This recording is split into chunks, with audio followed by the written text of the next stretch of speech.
वाहेगुरु जी का खालसा, वाहेगुरु जी की फतेह।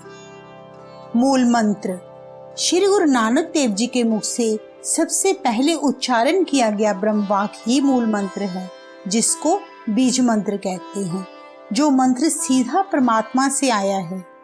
जो फल श्री गुरु ग्रंथ साहब जी के पाठ करने से प्राप्त होता है, वही फल एक मूल मंत्र करने से प्राप्त होता है। एक ओंकार, एक यानी एक, ओंकार यानी परमात्मा। परमात्मा केवल एक है। सारे संसार की उत्पत्ति केवल एक से हो रही है। इसके साथ ही संसार के जीवों का विनाश भी एक से ही हो रहा है। जीव एक के साथ जुड़कर ही भेदभावों से बच सकता है। इसीलिए एक परमात्मा से जुड़कर ही वह सुखी हो सकता है। सत नाम अर्थात परमात्मा का नाम सत्य है। वह सच्चा है। वह भूतकाल, वर्तमान काल और भविष्य काल में आता है। सृष्टि शुरू होने से पहले भी सच्चे प्रभु का नाम हाजिर था। वर्तमान में अर्थात आज भी हाजिर है और कल भी हाजिर होगा। वह समय से बाहर है। उसका अस्तित्व सच्चा है, इसीलिए उसका नाम सत्य है। कर्ता पुरख अर्थात वह प्रभु सारे ब्रह्मांड का स्वामी है, क्योंकि उसने ही सारी सृष्टि की रचना की है, सारी सृष्टि को बनाया है, सारी सृष्टि का रचनहार है। वह सभी जीवों का स्वामी है। बिना रुके सारी प्रकृति की क्रियाएं चला रहा है। यह सब लगातार उस प्रभु के द्वारा ही हो रहा है। इसीलिए वह प्रभु कर्ता पुरख कहलाता है। निर्भव निर्वैर, निर्भव अर्थात निडर साहसी, निर्वैर अर्थात जिसे किसी से भी कोई वैर नहीं है, कोई दुश्मनी नहीं है। प्रभु सच्चा है, निडर है, क्योंकि उसका कोई प्रतिद्वंदी नहीं। कह सकते हैं कि उसका कोई भी शरीक नहीं है। वह अकेला ही निडर और बलशाली है। इसीलिए उसका किसी से वैर होना नामुमकिन है। उसका केवल अपना अस्तित्व है।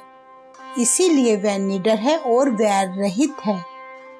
अकाल मूरत, अकाल अर्थात किसी भी काल या समय में नहीं आता, अकाल कहलाता है। कह सकते हैं कि भूतकाल, वर्तमान काल और भविष्य काल में सदा रहने वाला परमात्मा अकाल है। वह अरूप है। उसका कोई रूप नहीं, कोई आकार नहीं। वह एक काल्पनिक मूर्त है। ना ही वह स्त्री है और ना ही वह पुरुष है। वह तो एक अलौकिक प्रकाश है, रोशनी है, एक ज्योत है। अजूनी अर्थात जन्म मरण की योनि में नहीं है प्रभु। उसका जन्म किसी माता के गर्भ से नहीं हुआ, अर्थात किसी माता की योनि से उसकी पैदाइश नहीं हुई। उसका कोई माता पिता नहीं है। श्री नानक देव जी, श्री राम, श्री कृष्ण सभी माता के गर्भ से पैदा हुए हैं। उनके माता पिता हैं। परमात्मा अपने आप से प्रकाशित है। वह अपने आप में संपूर्ण है। इसीलिए वह परमात्मा कहलाता है। उसके जैसे और कोई भी नहीं है। वह एक अलौकिक शक्ति है, ना कि शरीर। ऐसे भी कह सकते हैं कि हवा दिखती नहीं, परंतु वह है, क्योंकि हम उसको महसूस कर सकते हैं। जीवों को सांस लेने के लिए हवा की अत्यंत जरूरत है। बिना हवा के जीवन समाप्त हो जाएगा। ठीक उसी प्रकार प्रभु की शक्ति महसूस कर सकते हैं, क्योंकि वे भी आत्मिक जीवन प्रदान करता है। सहभंग, सहभंग अर्थात प्रभु अपनी रचना खुद से करता है। वह अपने आप से ही प्रकाशित है। वह एक पवित्र चेतना है, एक अदम्य शक्ति है। गुर प्रसाद अर्थात गुरु की कृपा से जीवों को मिला हुआ आनंद ही गुर प्रसाद कहलाता है। प्रभु का स्वरूप ही आनंद है। सारे गुरु ग्रंथ साहिब का फल मूल मंत्र है, जो कि बड़ा ही सुखदायक है। गुरु नानक देव जी ने इस मूल मंत्र में परमात्मा की संपूर्ण व्याख्या की है। जप अर्थात प्रभु का सिमरन करना, उसे हर समय याद करना, क्योंकि उस प्रभु के कारण ही जीवों का अस्तित्व कायम है। वह जीवों को पैदा करता है और वही विनाश करता है। आद सच जुगाद सच अर्थात प्रभु का अस्तित्व आदि काल से है। उसका अस्तित्व युगों की शुरुआत से है।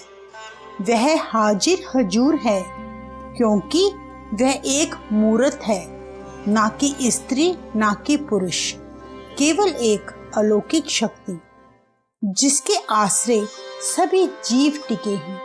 क्योंकि प्रभु सबकी टेक है, सबका आधार है, इसीलिए प्रभु सच्चा है, वही सत्य है भी सच, नानक होसी भी सच अर्थात वर्तमान समय में प्रभु हाजिर हजूर है।